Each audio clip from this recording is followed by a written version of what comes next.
bite inshuti zanjye, nizere ko mumeze neza nkuko mpora mbibifuriza. Ni Christine Nyahimana. So uyu munsi tugiye guteka amashu arimo inkoko, imihore y'inkoko. Turaza gushyiramo ibitunguru bitukura ariko ufite icyumweru nta kibazo, poivro, amavuta turi bukoreshe ni coconut oil.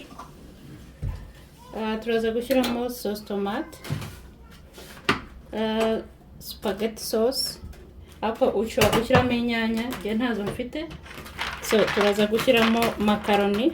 Murabona impamvu ngura coconut oil, iyo yashizemo mitanya bikame ibintu. Aha rero turakoresha macaroni. So icyo turi buhereho na aya mavuta ya coconut oil.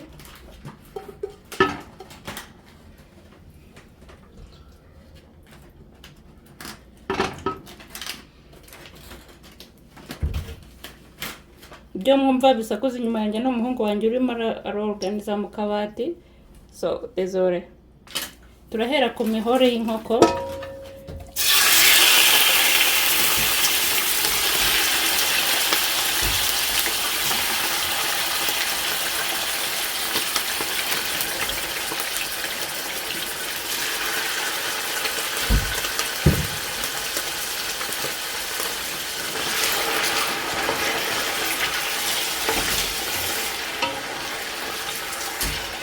Murabona ukuntu isafuriya yari yashyushye, inkoko zacu zitangiye guhita zihindura ikurere.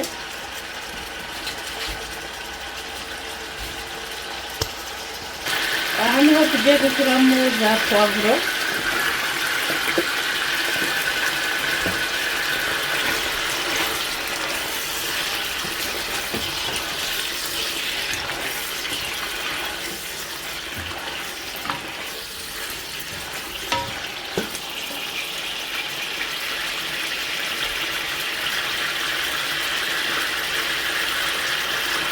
Aha niho tugiye gushyiramo macaroni zacu.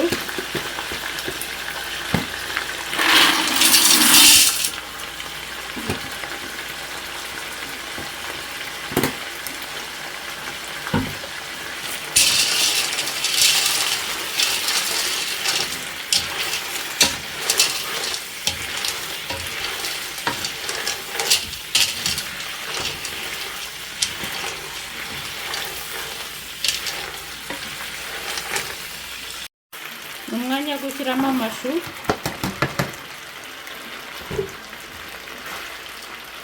Harageze ko dushyiramo ibitunguru.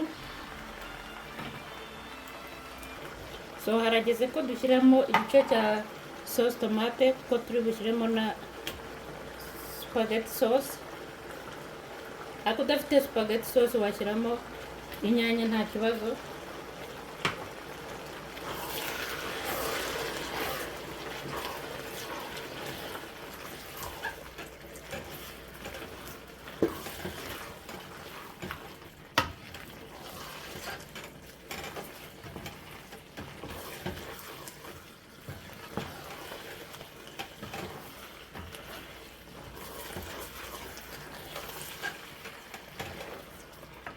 Aha niho tugiye gushyiramo spaghetti sauce yacu.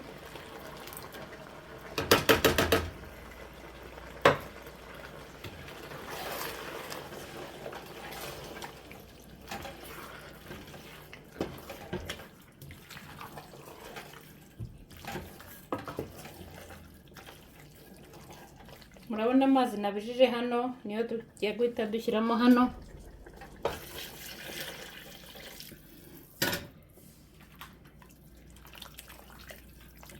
Tubipfundikire iminota 10 kuri 15.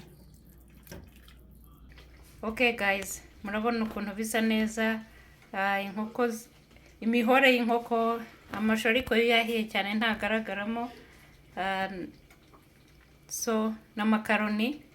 Ubwo mukomeze mukore subscribe kandi merci ku nkunga mu ntera. Ubwo tuzosubira muri video itaha. Yari Christine Nyahimana. Bye guys.